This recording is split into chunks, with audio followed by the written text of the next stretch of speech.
Nos encontramos con el licenciado Jesús Humbertus Pérez, presidente de la Unión Mexiquense para la Defensa de la Vivienda. Señor licenciado, los créditos de Infonavit, cuando se originaron, fueron con otro espíritu y actualmente se están usando de otra forma, inclusive ya están entrando jurídicamente como si fuera un crédito que hubiera otorgado la banca normal. Sí, bueno, el problema es que todo eso que el Infonavit viene haciendo, se viene haciendo por las reformas que se han hecho a la ley del Infonavit, no a la Constitución. La Constitución sigue estableciendo en el apartado A para trabajadores que no son del Estado y el apartado B también para trabajadores del Estado.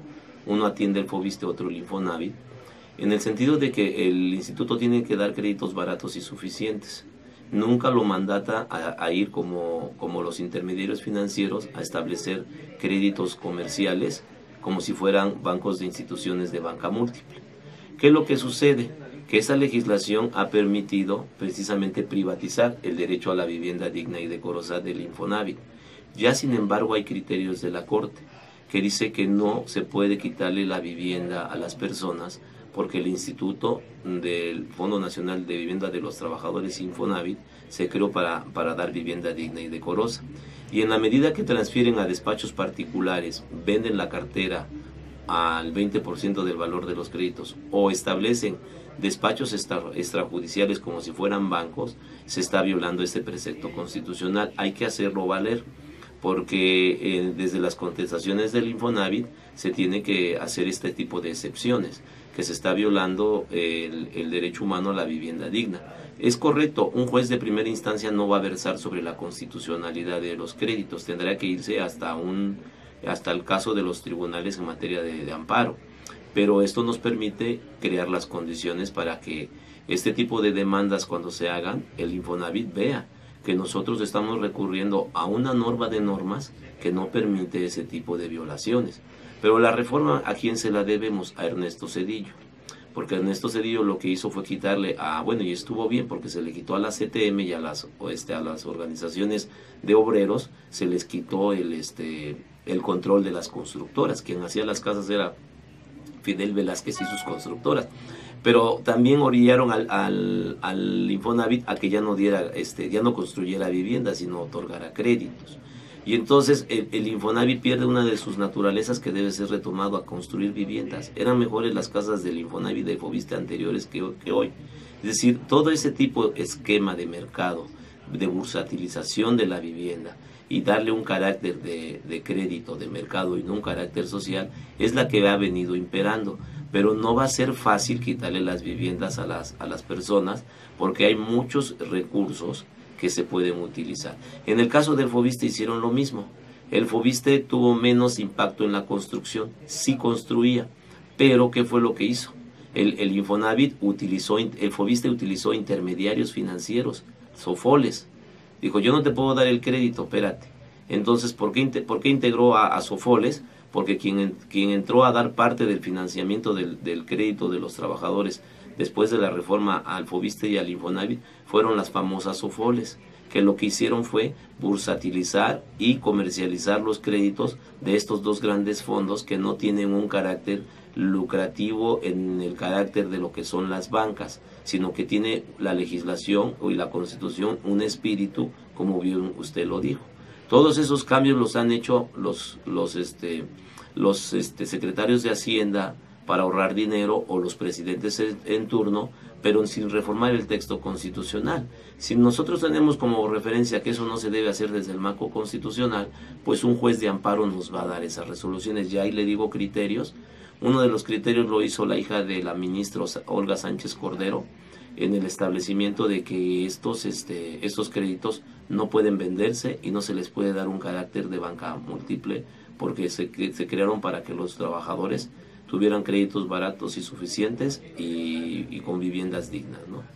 En este caso, los despachos que están cobrando lo que se debe de Infonavit, ¿qué es lo que se puede hacer, licenciado? Bueno, ahí nosotros lo que tenemos que hacer es ver cómo están demandando.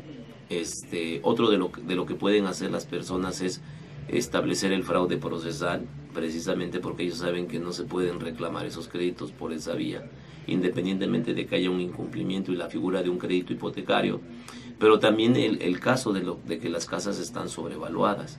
Hay contratos de Infonavit que los recursos los dio Sociedad Hipotecaria en el esquema de cofinanciamiento, y entonces no hay seguros, y entonces a estos despachos se les puede acusar por fraude procesal, que en el estado de Chihuahua también debería de llevar a que los abogados perdieran la licencia y perdieran su título de abogados, porque están para cumplir la Constitución, no para violarla, independientemente que ellos defiendan a una de las partes.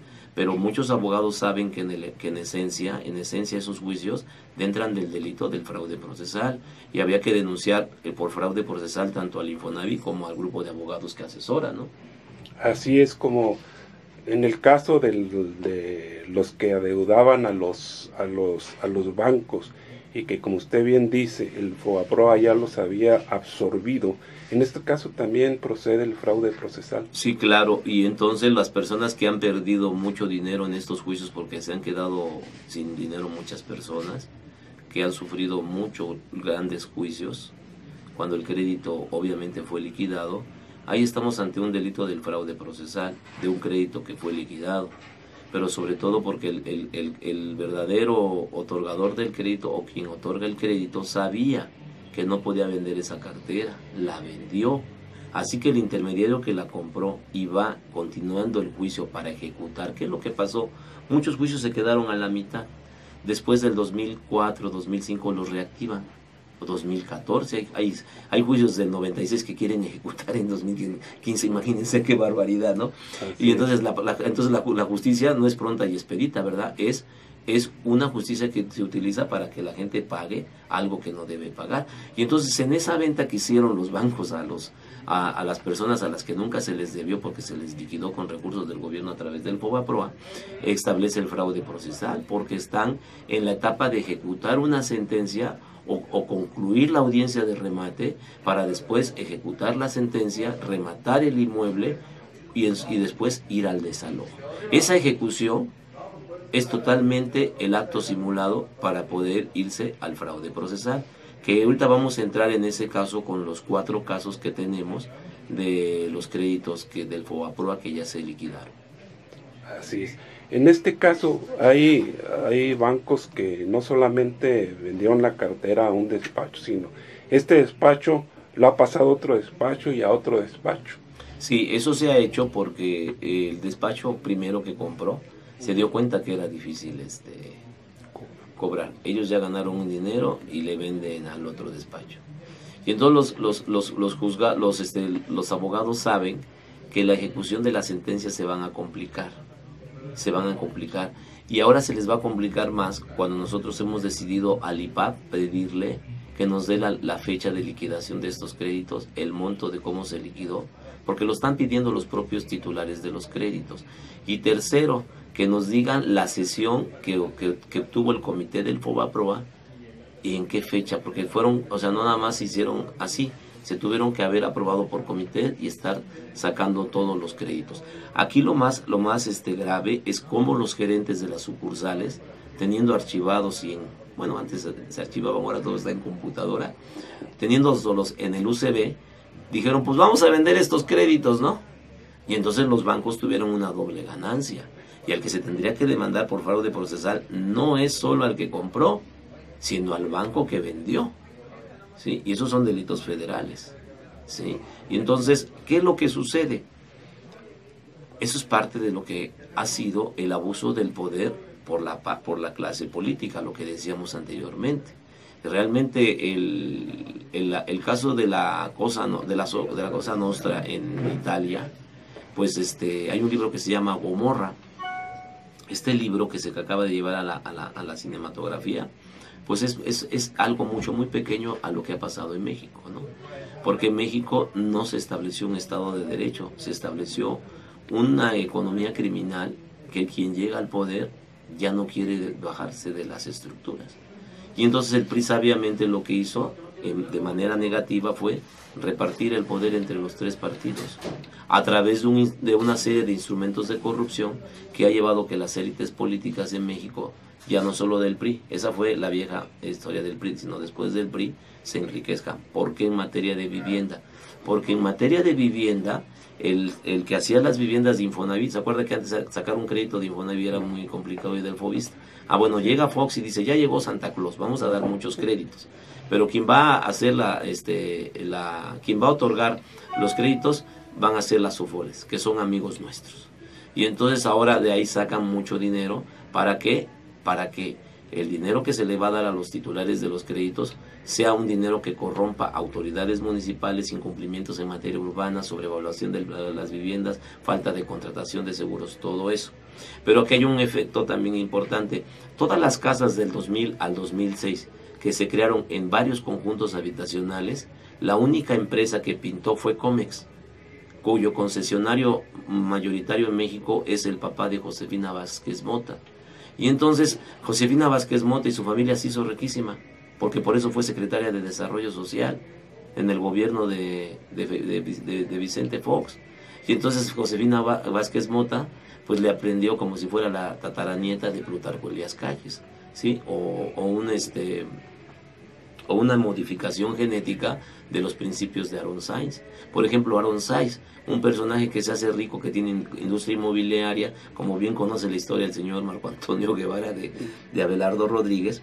Abelardo Rodríguez es el capo de capos, como uno de los presidentes que México ha tenido. Y yo creo que Salinas aprendió muy bien de ellos. ¿Por qué? Porque nosotros vemos cómo desde el poder se enriquece la gente. Y entonces esa maquinaria, fíjese, ¿cómo es posible que Abelardo Rodríguez sea dueño de las industrias aéreas en los años 30, 40 de México? Y después Anabel Hernández en Los Señores del Narco diga que sus hangares de la familia Sainz, de sus hijos y sus nietos, se utilizaron para muchos cargamentos que venían de Colombia cargados con cocaína. Es decir, la historia no ha cambiado. La historia de México es una historia de una economía criminal. Por eso nosotros hemos denominado que la economía del crimen inmobiliario hipotecario en México se dio bollantemente del 2000 al 2012 con una política de vivienda que no cumplió con el Tratado Internacional de Vivienda Digna y Decorosa, y que los instrumentos que se crearon como la sociedad hipotecaria y los que ya estaban como Infonavit y Fobiste sirvieron no para dar vivienda digna y decorosa, sino para enriquecer a los constructores y a los intermediarios financieros. Licenciado, hemos estado hablando de la vivienda. Sin embargo, cuando el Fobaproa se afectó a muchos empresarios. En estos casos, ¿qué se puede hacer? Porque hubo mucho empresario que quedó prácticamente en la calle. Bueno, ahí lo que se tiene que hacer todavía, porque se puede hacer, es que el Fobaproa no siga en la lógica de que nosotros lo tengamos que pagar. Porque como es una deuda que contrayó el Congreso, no los mexicanos, habría que establecer todas esas vías que el Estado mexicano les causó.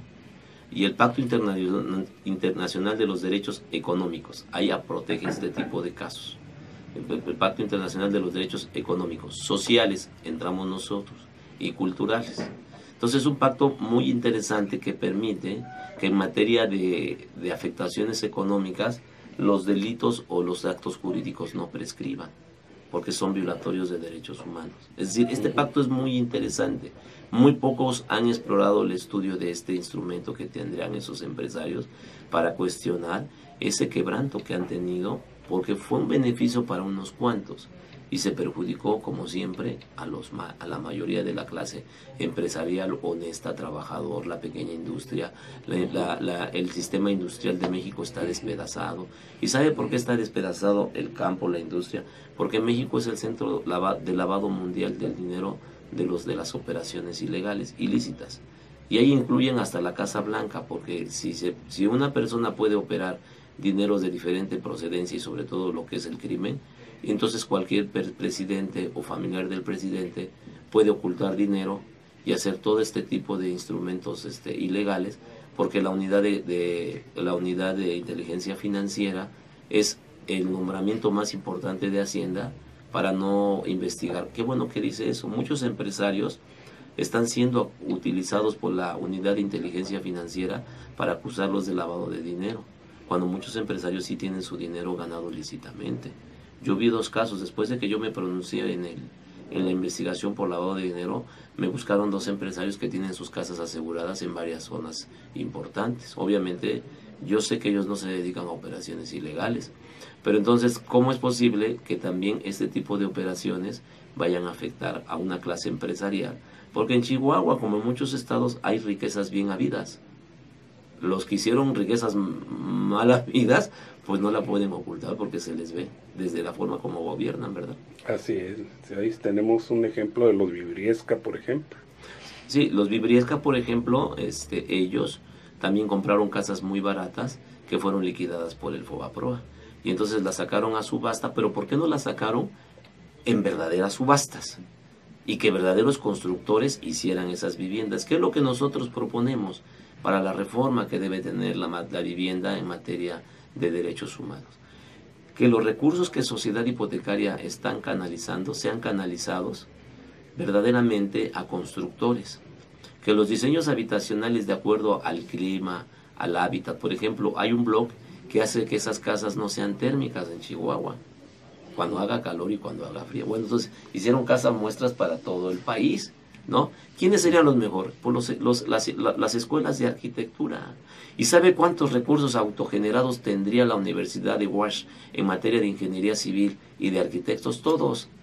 ¿Cuántos ingenieros civiles y cuántos colegios de arquitectos no tendrían la capacidad para licitar verdaderos proyectos de vivienda? Es decir, si una vivienda homogénea con ciertas características de la zona para que no se haga un desarrollo anárquico de la construcción de la vivienda como cuando entra uno a las grandes urbes del Distrito Federal, pero que ellos tuvieran la capacidad de licitar y que las instituciones de arquitectura y de ingeniería civil crearan los laboratorios de resistencia y calidad de materiales para que pudieran tener la durabilidad. Eso lo dice la ley de vivienda, eso no lo quiso aplicar Fox.